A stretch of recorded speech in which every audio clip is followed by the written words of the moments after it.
आगे बढ़ाते हैं और क्योंकि अक्सर हमारे शो में हम तरह तरह के म्यूचुअल फंड्स को रिव्यू करते हैं, बताते हैं आपको कि किस तरह के फंड को पोर्टफोलियो में डालना चाहिए, किस तरह के फंड से आपको निकल जाना चाहिए, आपके लक्ष्य के लिए किस तरह के म्यूचुअल फंड्स आपके लिए सही हैं। तो आज हम बात करने वाले हैं एक एनएफओ की जो कि खुला है और फ्लेक्सी कैप फंड का ये एनएफओ है और ये आया है सुंदरम म्यूचुअल फंड की तरफ से, जिन्होंने अपना फ्लेक्सी कैप फंड का एनएफओ जो है वो शुरू कर दिया है। कब तक आप इसमें पैसे लगा सकते हैं, किस तरह से आपको इस फ्लेक्सी कैप को अपने पोर्टफोलियो में जगह देनी चाहिए, तमाम मुद्दों पर बात करते हैं। सुंदरम म्यूचुअल फंड के एमडी सुनील सुब्रमण्यम हमारे साथ जुड़ गए हैं। सुनील सर, बहुत बहुत स्वागत है आपका। सबसे पहले तो मुबारकबाद आपने फ्लेक्सी कैप के एनएफओ के लिए और जिस तरह से आपने इस लॉन्च को प्लान किया है। हमको ये बताएं कि फ्लेक्सी कैप को लेकर निवेशकों में खासा उत्साह दिखाई तो दे रहा है, इस बात में कोई दो राय नहीं है, शक नहीं है, लेकिन क्योंकि इतने सारे फ्लेक्सी कैप फंड्स ऑलरेडी बाजार में आ चुके हैं, आपने इसके एनएफओ के बारे में, इसे लॉन्च करने के बारे में कैसे सोचा? देखिए, इंटरेस्टिंग चीज़ ये है कि मार्केट में देखिए जनरली मार्केट इकोनॉमी को फॉलो करती है, ये बात सब जानते हैं, मगर क्या होता है कि लिक्विडिटी का इनफ्लो आउटफ्लो आके मार्केट के रिटर्न्स को एक वॉलेटिलिटी दिलवाता है। तो पिछले 6 महीने में हमने देखा कि ऑयल की दाम की बढ़त और उसके कारण जो इम्पैक्ट थे उससे एफआईएस ने ज़्यादा पैसा इंडिया से बाहर निकाला और हमारी मार्केट में वैल्यूएशन थोड़ी करेक्ट हो गई थी। But at the same time domestic economy की न्यूज़, चाहे वो जीएसटी की ग्रोथ हो, पर्सनल इनकम टैक्स की ग्रोथ हो, या कैपेसिटी यूटिलाइजेशन का बढ़त, या पीएमआई का 50 के ऊपर प्रिंट होना, ये सब अच्छी खबरें डोमेस्टिक इकोनॉमी के बारे में आती थी, मगर लिक्विडिटी इसको दबा रहा था। तो अब क्या हुआ है कि ये यूएस में जो इंटरेस्ट रेट हाइक की बात हो रही है उसके कारण अब एक ऐलान हो रहा है कि रिसेशन उधर सामने आ सकती है। तो अगर ऐसे रिसेशनरी सिचुएशन में वापस तेल का डिमांड गिर सकता है तो एफआईएस की फ्लोज की वापसी हमें दिख रही थी और पिछले 1.5 महीने में यही हुआ। करीबन 30,000 करोड़ एफआईएस की वापसी दिख रही है। अभी आने वाले दिन में जबकि इंडियन इकोनॉमी की स्टोरी बेहतर और अच्छी लग रही है मगर एफआईएस की भी वापस दिख रही है, तो एक हमें सपोर्ट ओवरऑल ब्रॉड मार्केट में लार्ज कैप को एफआई का सपोर्ट और मिड एंड स्मॉल कैप को इकोनॉमिक ग्रोथ का सपोर्ट मिलने की जो एक गुंजाइश दिख रही है। तो एक फ्लेक्सी कैप जो लार्ज मिड और स्मॉल को फ्लेक्सिबल तौर से मिक्स कर सकता है, ब्लेंड कर सकता है, तो वो सबसे बेहतर एक इन्वेस्टमेंट अपॉर्चुनिटी है निवेशकों के लिए, क्योंकि खाली एक कैप के ऊपर डिपेंड करना अब सही नहीं होगा, क्योंकि लार्ज कैप्स अपने देश की इकोनॉमी के साथ कंपाउंड होंगे मगर मिड एंड स्मॉल कैप आपको एक फास्टर ग्रोथ से आपको अल्फा क्रिएट हो सकता है। तो ये blending the large mid and small एक अच्छा ऑप्टिमाइजेशन होगा आपके जो अपॉर्चुनिटी है इंडिया में स्टॉक मार्केट से रिटर्न दिलवाने की, उसको करेक्ट तरह से पकड़ने के लिए। इसलिए हमने सोचा, एंड ये इन्वेस्टर्स को तो ज़्यादातर अवेयरनेस है क्योंकि लार्जेस्ट और फास्टेस्ट ग्रोइंग कैटेगरी इंडिया में mid cap flexi cap funds ही है। तो इसलिए हमने सोचा कि सुंदरम के पास कैटेगराइजेशन के बाद ये एक गैप था, तो ये अच्छा मौका है उस गैप को फिल करने के लिए और हमारे निवेशकों को एक अपॉर्चुनिटी देने के लिए कि ब्रॉडर इंडिया स्टोरी से एक मल्टीपल कैप कर्व के एडवांटेज उनको मिल सके। बिल्कुल बिल्कुल सुनील जी, आपने सही कहा कि यहाँ पर ब्लेंडिंग बहुत उम्दा है, लेकिन एक जो चीज़ जो हमें आपसे समझनी है मौजूदा बाजार की हालत को देखते हुए भी, कि आप किस तरह से एक्सपोजर लेंगे लार्ज मिड और स्मॉल कैप में। क्या आपको लगता है कि लार्ज कैप में आपकी दिलचस्पी ज़्यादा होगी एक्सपोजर रखने की, और अगर ऐसा है तो मिड कैप स्मॉल कैप में सीमित असीमित किस तरह से एक्सपोजर डिज़ाइन किया जाएगा? तो बात ऐसी है कि इसमें सुंदरम की खास चीज़ क्या है, 25 साल से हम मिड एंड स्मॉल कैप क्षेत्र में अपना ज़्यादातर समय बिता रहे थे और हमारी जानकारी मिड एंड स्मॉल कैप की सबसे बेहतर मैं कहूँगा इंडस्ट्री की, क्योंकि हमारी बहुत स्ट्रॉन्ग रिसर्च टीम है जो करीबन 250 से ज़्यादा स्टॉक्स को कवर करती है अपने आप। तो मिड एंड स्मॉल कैप से अल्फा जनरेशन का कैपेबिलिटी सुंदरम के साथ भरपूर है और उसकी एडवांटेज हम इस पर लाएंगे। सेकेंड चीज़, हम एक relative growth of mid and small cap की index stocks versus large cap और उसकी P ratio versus large cap, ये दोनों को हम मंथली बेसिस पे रिव्यू करेंगे और रिव्यू के तौर पर हम लार्ज कैप्स को बिटवीन 50 to 80% वेरी करेंगे, ताकि बाकी में मिड एंड स्मॉल कैप का हम ज़्यादा फोकस रखेंगे। तो इस मिड एंड स्मॉल कैप की फोकस से ही हम अल्फा जनरेशन का एक एडवांटेज इन्वेस्टर को लाना चाह रहे हैं, जो कि बाकी फ्लेक्सी कैप फंड्स में आप देखेंगे तो ज़्यादातर वो लार्ज कैप को हक करते हैं, क्योंकि बेंचमार्क में भी 20% लार्ज कैप है, पर हमारे पास, क्योंकि हमारे पास एक क्षमता है कि मिड और स्मॉल कैप को रिसर्च के जरिए सही लॉन्ग टर्म स्टॉक्स को आइडेंटिफाई करना और उनमें वेल्थ क्रिएशन लाना, ये हमारी खास चीज़ होगी जो इस फ्लेक्सी कैप फंड में एक अल्फा क्रिएशन के लिए हम काम आएंगे हमारे साथ, हमारी रिसर्च की टीम। तो यही मैं कहूँगा कि सुंदरम की फ्लेक्सी कैप बाकी के फ्लेक्सी कैप से ये एडवांटेज कैरी करती है। तो क्योंकि हम मिड और स्मॉल कैप की सुनील जी बात कर ही रहे हैं, तो ऐसे में आने वाले वक्त को ध्यान में रखते हुए किस तरह के सेक्टर्स खासतौर से आप मिड और स्मॉल कैप के लिए चुनेंगे? कहाँ पर आपको लग रहा है कि तस्वीर ज़्यादा अच्छी उभरती हुई दिखाई दे रही है? मौजूदा हालात में मुझे डोमेस्टिक इकोनॉमी की ग्रोथ, एक इन्वेस्टमेंट साइकिल, कैपेक्स साइकिल की ग्रोथ दिख रही है।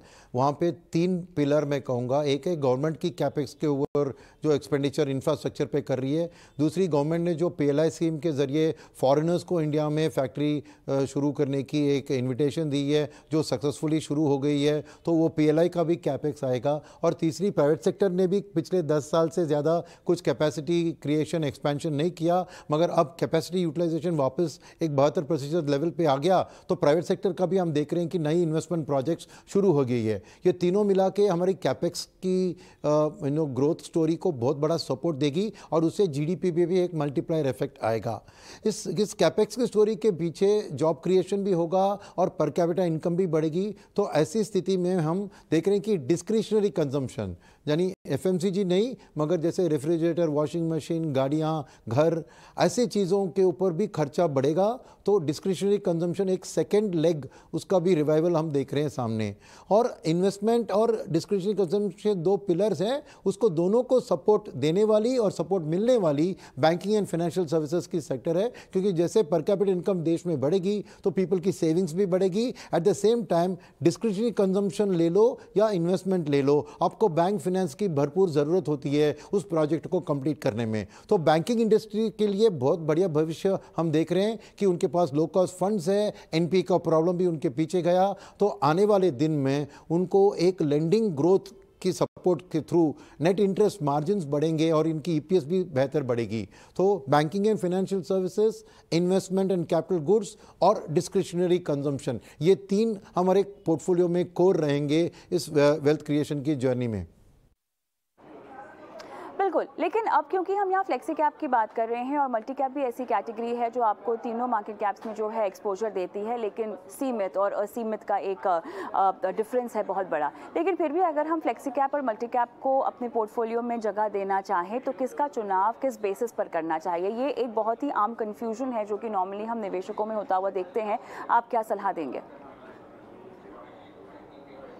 देखिए, मैं कहूँगा कि risk appetite of the investor को ध्यान में रखना चाहिए, क्योंकि मल्टी कैप फंड्स में मिनिमम 25% स्मॉल कैप में ऑलवेज रहता है, और स्मॉल कैप्स एक डोमेस्टिक इकोनॉमी से बहुत जुड़ी हुई सेक्टर है और वहाँ पे वॉलेटिलिटी भी ज़्यादा होती है। तो अगर आपका रिस्क एपेटाइट ज़्यादा हो तो एक मल्टी कैप में एक ऑलवेज 25% स्मॉल कैप होने का एक वॉलेटिलिटी आप झेल सकते हो। तो ऐसे रिस्क ओरिएंटेड इन्वेस्टर के लिए मल्टी कैप अच्छी चीज़ होगी। बट जो मॉडरेट इन्वेस्टर जो ज़्यादा रिस्क से डरते हैं मगर रिवॉर्ड भी उनको चाहिए, उसमें फ्लेक्सी कैप में क्या है कि हम स्मॉल कैप को बहुत घटा भी सकते हैं और बढ़ा भी सकते हैं। तो ये स्मॉल कैप का डिफरेंस होता है, क्योंकि मिड कैप का 25% मल्टी कैप में और मैं समझता हूँ फ्लेक्सी कैप में भी करीबन 25% रहेंगे, मगर ये लार्ज कैप और स्मॉल कैप की जो शेयर होगी वो मल्टी कैप और फ्लेक्सी कैप में मैं बदलते हुए देख रहा हूँ, क्योंकि मल्टी कैप में आपको 50% लार्ज कैप में रहेंगे, 25% मिड कैप और मिनिमम 25% स्मॉल कैप में। बट एक फ्लेक्सी कैप में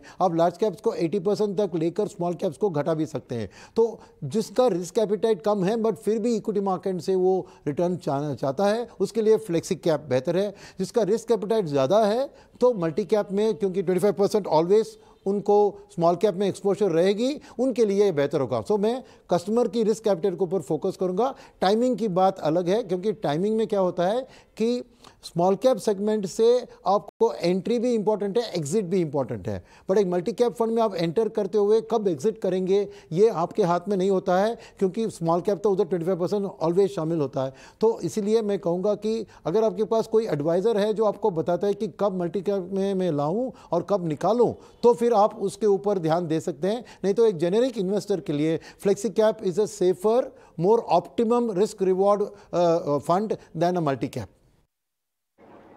बिल्कुल।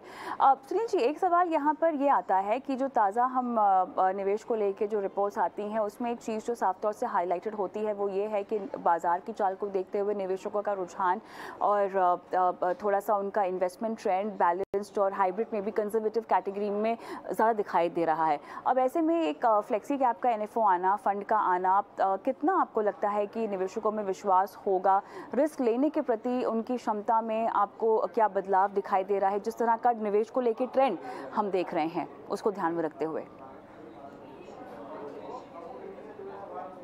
देखिए, मैं कहूँगा कि फ्लेक्सी कैप का पोजीशनिंग अभी सही है मार्केट के पोजीशनिंग में, क्योंकि FIIs की वापसी आपको इंडिकेट कर रहा है कि इंडिया की आउटलुक एक FII के मन में बदल रहा है टुवर्ड्स द पॉजिटिव।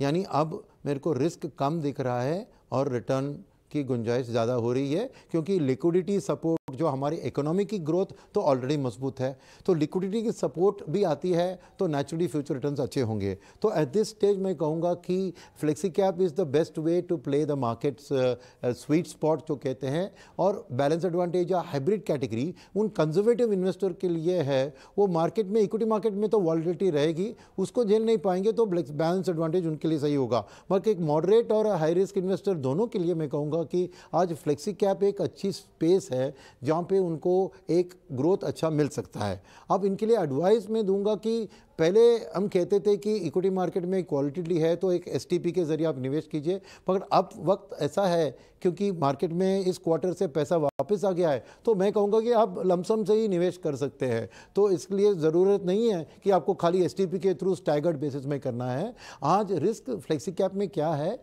कि अगर तेल का दाम बढ़ती है या इंडियन इकोनॉमिक ग्रोथ स्टोरी में कुछ कटौती आती है, ये मेरे को एक नेक्स्ट 6 to 9 मंथ्स में ऐसी स्थिति नहीं दिखती है, मगर फ्यूचर में अगर होगा तो फ्लेक्सी कैप मैनेजर्स ही अपना एलोकेशन लार्ज कैप के ऊपर बढ़ा के उस स्थिति को प्रोटेक्ट करने की कोशिश करेंगे। तो मेरे ख्याल में आज ये एक reasonably good risk reward potential वाली प्रोडक्ट है फ्लेक्सी कैप, जो मॉडरेट और हाई रिस्क इन्वेस्टर्स दोनों इसमें अभी लमसम के थ्रू ही निवेश कर सकते हैं। चलिए सुनील जी, बहुत बहुत धन्यवाद, आपने समय निकाला और इतने विस्तार से न सिर्फ NFO की जानकारी दी बल्कि फ्लेक्सी कैप्स को लेकर निवेशकों को कैसा प्लेसमेंट रखना चाहिए अपने पोर्टफोलियो में बारीकियां देने के लिए बहुत बहुत धन्यवाद और शुभकामनाएं आपके NFO लॉन्च के लिए। इसी नोट पे हम रुकेंगे छोटे से ब्रेक के लिए, लेकिन ब्रेक के उस पार शुरुआत करेंगे फाइनेंशियल प्लानिंग प्रोसेस की, जहां पर दर्शक हमारे साथ फोन लाइन पर अपने सवाल पूछेंगे और उनकी लाइव फाइनेंशियल प्लानिंग हम कराएंगे। लेकिन जाते जाते एक नंबर आपकी स्क्रीन पर छोड़ रहे हैं जो हमारा एक्सक्लूसिव व्हाट्सएप नंबर है, और हमें दरअसल आपके सवालों का इंतजार रहता है। अगर आप भी फाइनेंशियल प्लानिंग करवाना चाहते हैं अपनी, तो अपने सवाल हमें इस नंबर पर भेज सकते हैं। सवाल चाहे लिखित रूप में भेजें, आप चाहें तो सवालों का वीडियो भी रिकॉर्ड कर सकते हैं। वीडियो अपलोड कर दीजिए इस नंबर पर 9619873567। ये वो नंबर है जहां पर हमें इंतजार रहता है आपके सवालों का। मिलती हूँ आपको इस ब्रेक के बाद।